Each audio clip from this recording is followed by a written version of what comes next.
नमस्कार दोस्तों, स्वागत है आप सभी का। आज के इस लेक्चर में हम रासायनिक अभिक्रिया का संगत सिद्धांत के बारे में पढ़ेंगे। तो हम ले रहे हैं आज का टॉपिक रासायनिक अभिक्रिया का संगत सिद्धांत। रासायनिक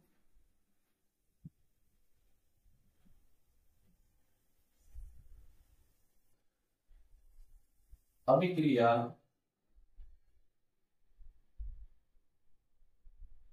का संगत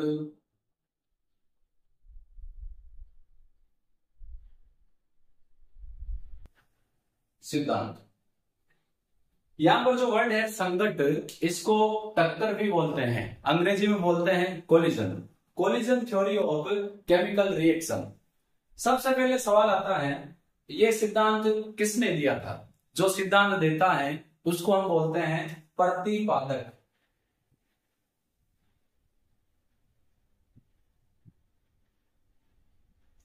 इस सिद्धांत को देने वाले वैज्ञानिक थे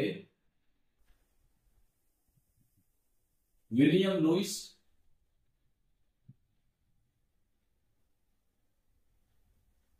व मैक्स ट्राउस।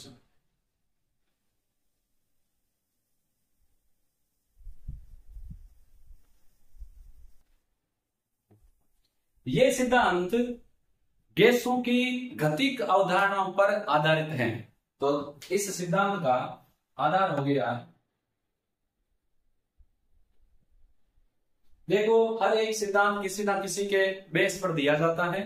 एनसीईआरटी बुक में अच्छे से मेंशन है कि इस सिद्धांत का आधार है काइनेटिक थ्योरी ऑफ गैसेज, गैसों की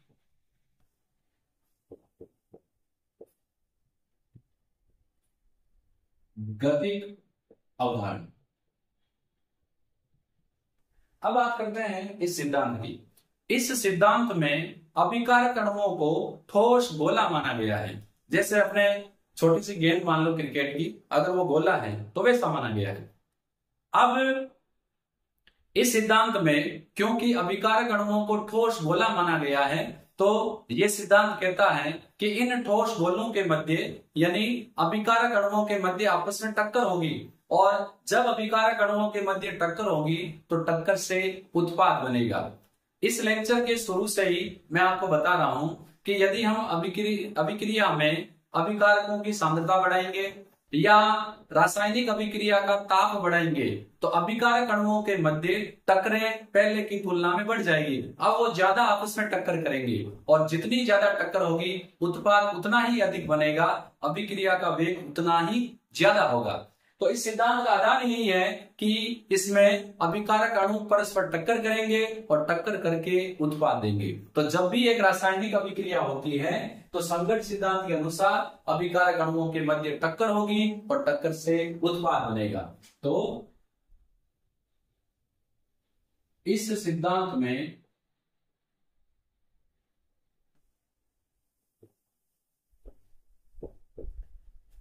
अभिकारक अणुओं को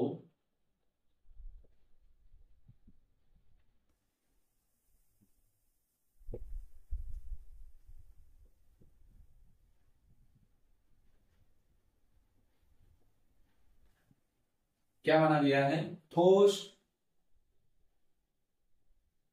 गोला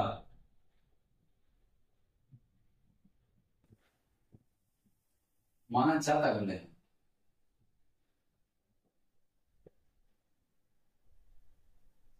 इसके अनुसार यानी सिद्धांत के अनुसार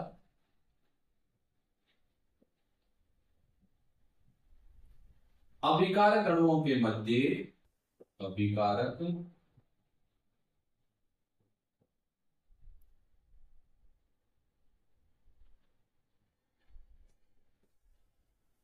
अणुओं के मध्य टक्कर होगी, टक्कर से क्या बनेगा? उत्पाद। तो मध्य टक्कर, अब टक्कर का हो चाहे संकट को, एक ही बात है, टक्कर से उत्पाद बनता है। अब यहां एक वर्ड आता है संगत आवर्ती।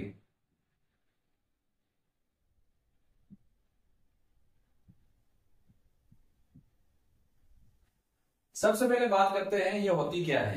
अभिक्रिया मिश्रण के इकाई आयतन में प्रति सेकंड टक्करों की संख्या को संगत आवर्ती कहते हैं। तो पहले डेफिनेशन लिखते हैं।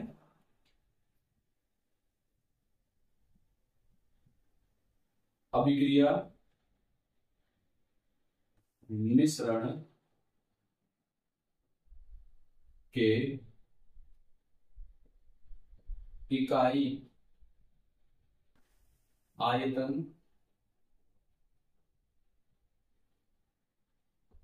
में टक्करों की इकाई आयतन में प्रति सेकंड मेंशन करते हैं।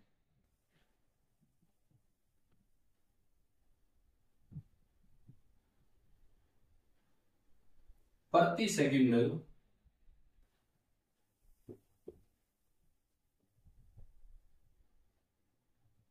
टक्करों की संख्या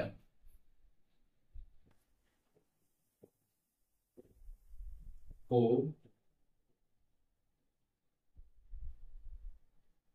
संगत आवर्ती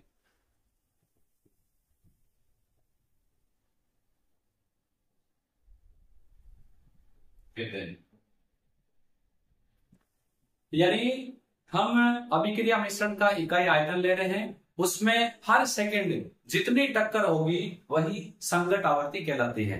यानी यदि संगत आवर्ती का मान अधिक है तो अभिकारक अणुओं के मध्य टक्करें अधिक होगी, उत्पाद अधिक बनेगा, तो अभिक्रिया का वेग भी अधिक होगा। अर्थात रासायनिक अभिक्रिया का वेग संगत आवर्ती के समानुपाती होता है। लेकिन एक रासायनिक अभिक्रिया का वेग संगत आवर्ती के साथ साथ सक्रियण ऊर्जा पर भी निर्भर करता है। तो मैं इसको मेंशन कर देता हूं। रासायनिक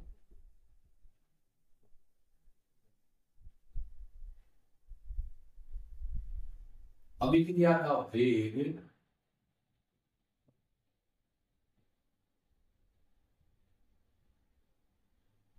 संगत आवर्ती व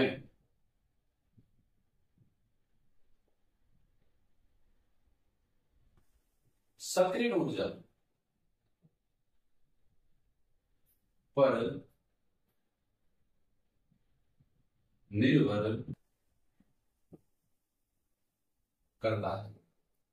सपोज करो एक रिएक्शन है जिसमें अभिकारक ए और अभिकारक बी ये आपस में टक्कर कर रहे हैं और टक्कर द्वारा हमें दे रहे हैं उत्पाद। तो इस अभिक्रिया का वेग क्या हो जाएगा? इस अभिक्रिया का वेग हो जाएगा वेग बराबर ZAB e⁻⁻⁸ ये हो जाएगा इस अभिक्रिया का वेग। यहां पर ZAB क्या है? ये है ए व बी की संगत आवर्ती।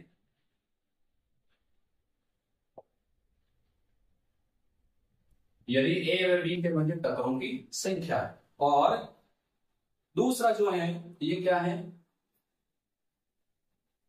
मैं यहां लिख देता हूं ई बेस पर EA/RT। ये क्या है?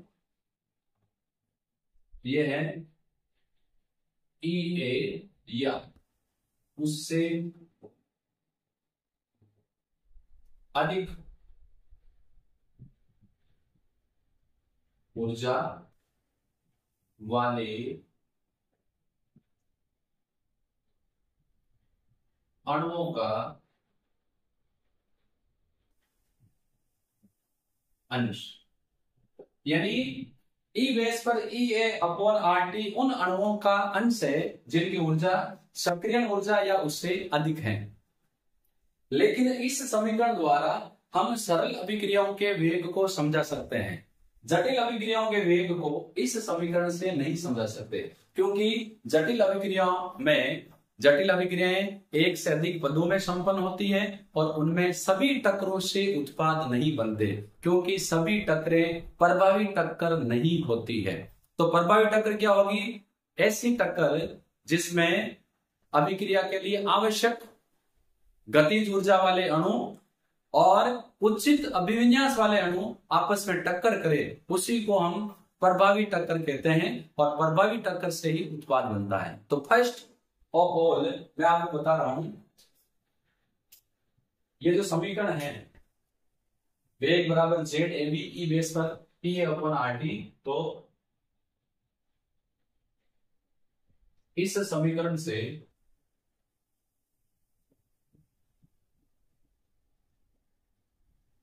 सरल अभिक्रियाओं के वेग को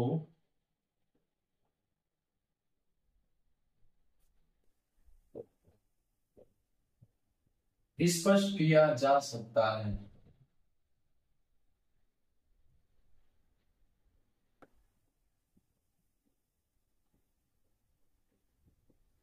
लेकिन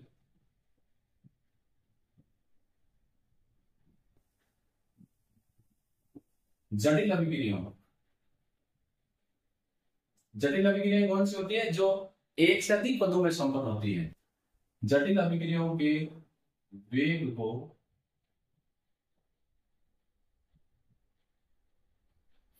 इस समीकरण से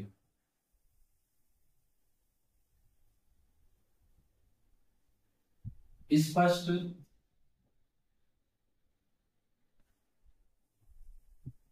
नहीं किया जा सकता है।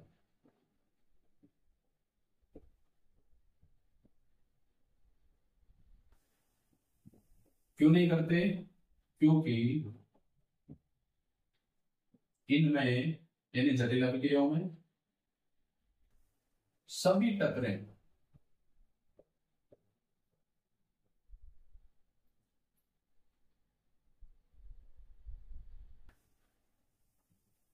प्रभावी नहीं होती है।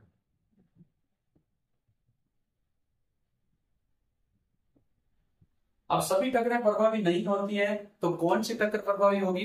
देखो, जटिल अभिक्रियाओं के बारे में मैंने आपको पहले भी बताया है, वह अभिक्रियाएं जो एक से अधिक पदों में संपन्न होती है और जिनकी स्टोइकियोमेट्री में 3 से अधिक अणु होते हैं।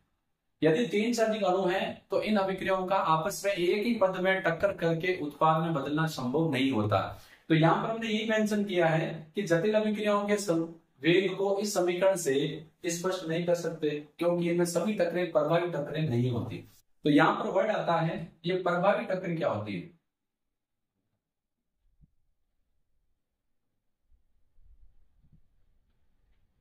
जब दो अभिकारक अणु आपस में टक्कर कर रहे हैं, तो उसके लिए दो आवश्यक कंडीशन है। पहले, उनके पास अभिक्रिया करने के लिए आवश्यक गतिज ऊर्जा होनी चाहिए। सेकंड, उनका टक्कर करते समय अभिविन्यास सही होना चाहिए, अर्थात उपयुक्त गतिज ऊर्जा युक्त व उचित अभिविन्यास वाले अणुओं के मध्य होने वाली टक्करें प्रभावी टक्कर कहलाती हैं। तो देखो,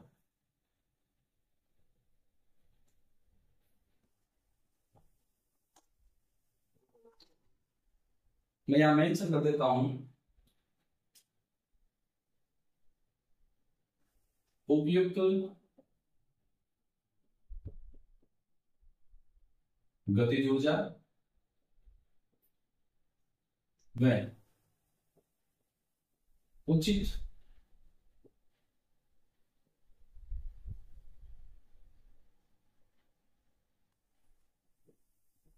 अभिविन्यास वाले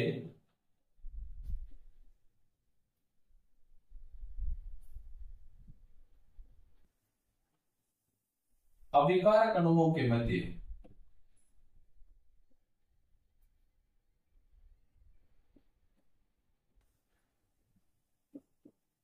टक्कर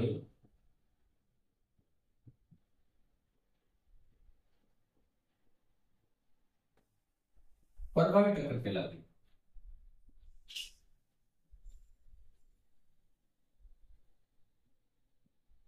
यानी ऐसे अणु जिनके पास अभिक्रिया करने के लिए उपयुक्त गतिज ऊर्जा हो और जिनका अभिविन्यास सही हो, ऐसे अणुओं के मध्य होने वाली टक्कर परवाही टक्कर कहलाती है। और जब परवाही टक्कर होगी तो परवाही टक्कर से क्या बनेगा? उत्पाद। तो परवाही टक्कर से उत्पाद बनता।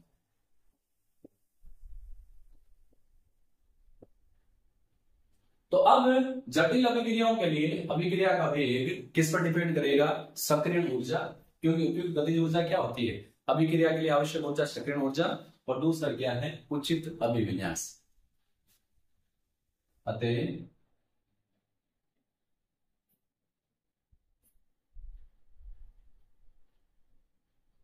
अभिक्रिया का वेग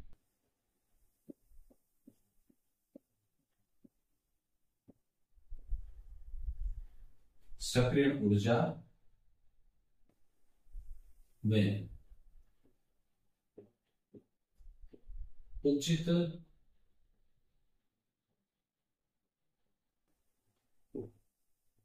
अभिविन्यास पर निर्भर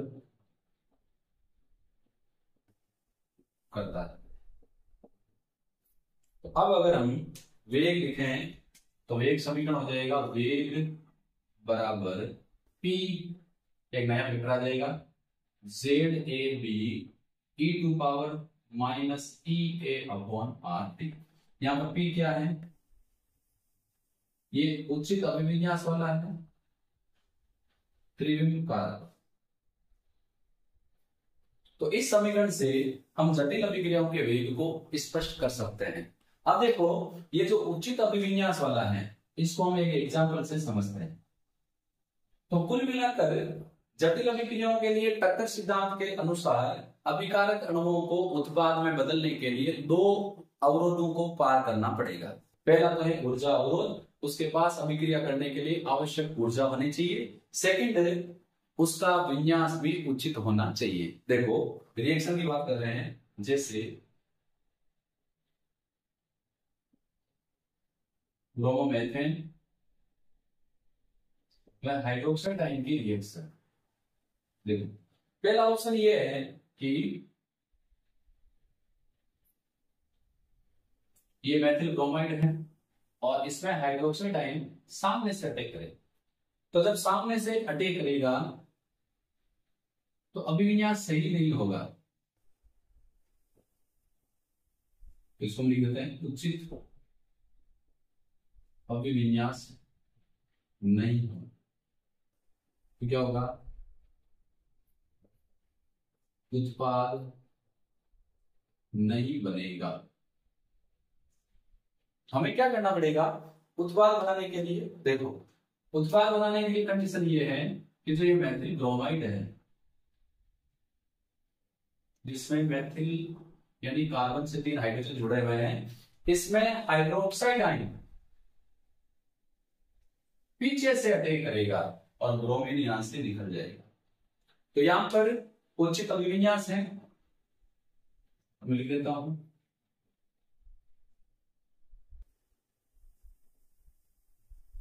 उचित अभिविन्यास यहां पर है और उचित अभिविन्यास तो उत्पाद बनेगा।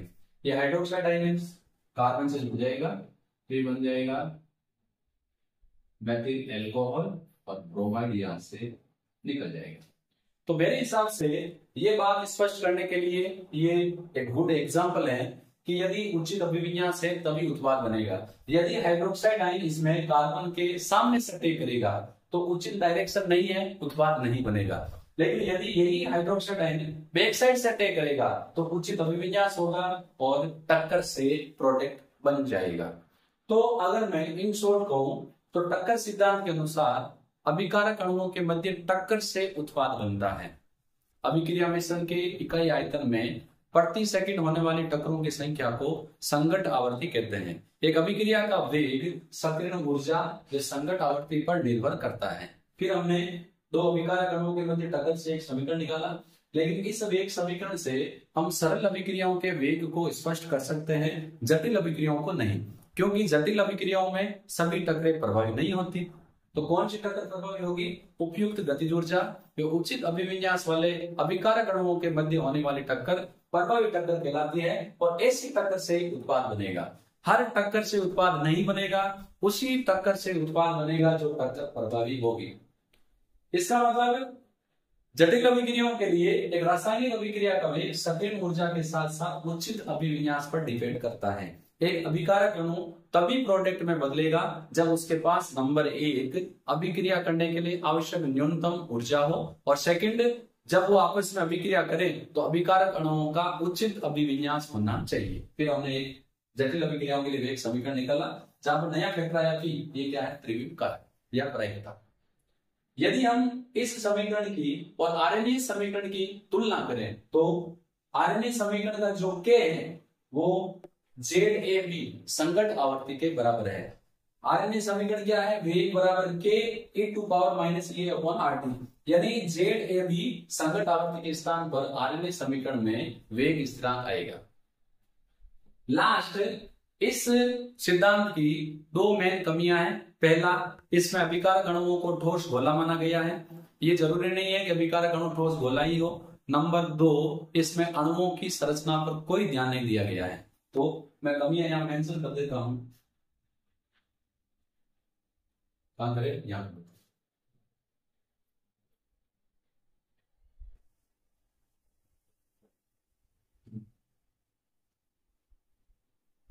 तो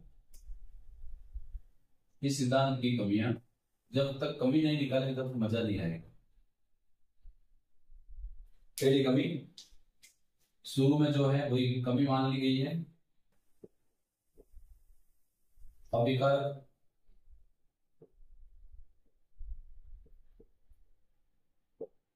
अणुओं को